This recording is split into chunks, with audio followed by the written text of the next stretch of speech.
सोचिए धरती एक दिन अचानक जाग जाए और पूरा समुंदर उबलने लगे और पूरा का पूरा महाद्वीप हिलने लगे और आसमान लाल हो जाए। और इस डरावने सच का नाम है रिंग ऑफ फायर। नमस्कार दोस्तों, मैं बात करने वाला हूँ रिंग ऑफ फायर की। पैसिफिक ओशन को घेरने वाली एक 40,000 किलोमीटर की लंबी आग की पट्टी, यहाँ धरती की सबसे गहरी दरारें, जहाँ टेक्टोनिक प्लेट्स एक दूसरे से टकराती रहती हैं और फटती रहती हैं और सरकती रहती हैं। यही वो जगह है दोस्तों जहाँ पर बनते हैं दुनिया के 75% सक्रिय ज्वालामुखी, 90% से ज्यादा बड़े भूकंप और सबसे खतरनाक सुनामी। इसे यूं ही डरावना घेरा नहीं कहा जाता। वैज्ञानिकों के अनुसार अगर रिंग ऑफ फायर में एक भी सक्रिय ज्वालामुखी फटता है तो उसकी चेन रिएक्शन पूरे धरती को हिला सकती है और हो सकता है कि पूरी मानव जाति को समाप्त भी कर दे।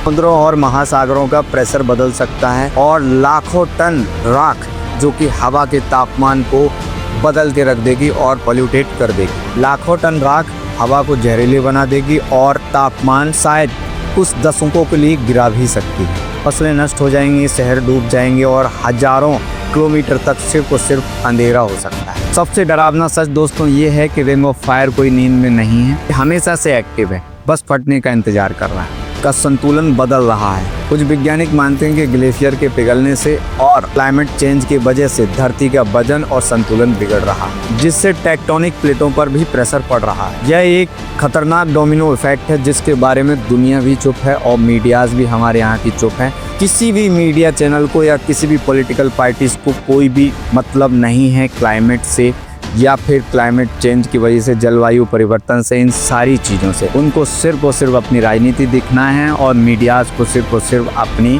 टीआरपी पे ध्यान देना है। अगर रिंग ऑफ फायर का कोई भी सक्रिय ज्वालामुखी एक्टिव होता है, जैसे कि स्टोन, टोबा या फूजी एक्टिव हुआ, तो दुनिया का नक्शा बदल सकता है। एशिया और अमेरिका में बहुत बड़े पैमाने पर भूकंप और सुनामी आ सकते हैं। पैसिफिक देश सुनामी से तबाह हो सकते हैं और वैश्विक तापमान लगभग 10 से 15 साल के लिए पूरी तरीके से गिर सकता है। और हो सकता है दोस्तों कि मानव सभ्यता भी पूरी तरीके से तो नहीं लेकिन लगभग नष्ट हो सकती है। रिंग ऑफ फायर कोई धरती का भूगोल का अध्याय नहीं है, ये धरती के दिल की धड़कन है और ये धड़कन जब तेज होती है तो दुनिया पूरी तरीके से हिल जाती है। हम सिर्फ सवाल पूछ सकते हैं कि क्या जब धरती करवट लेगी तो क्या हम उस दिन के लिए तैयार हैं? क्या पूरी मानव जाति इस दिन के लिए तैयार है? और हाँ, क्या सरकारें इस दिन के लिए तैयार हैं? हमारी सुरक्षा एजेंसी इस दिन के लिए तैयार हैं? ये मुद्दा सबसे गहन है कि नहीं है?